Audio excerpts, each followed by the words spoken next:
In this video, I'll teach you how to use hotkeys on Mac. I'm gonna cover two different things. One is if you're having trouble using the hotkeys on Mac, and another one is how to set up hotkeys on Mac.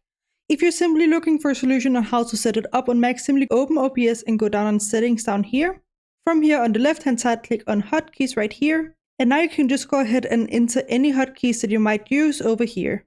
Once you've done that, go ahead and click OK. And now you should have hotkeys. However, if they're not working, you might need to do two other things. Start by going down to System Settings, down here, open it up, and then simply scroll down until you see Privacy and Security right here. From here, scroll down a little bit more. And now the first step is to go to Accessibility up here. And now just locate OBS right here and ensure that it's toggled on so it's blue like you're seeing on my screen. From there, go back and go down a little bit more into Input Monitoring. Again, locate OBS and ensure it's toggled on so it's blue. Once you've done this, you can click away from it.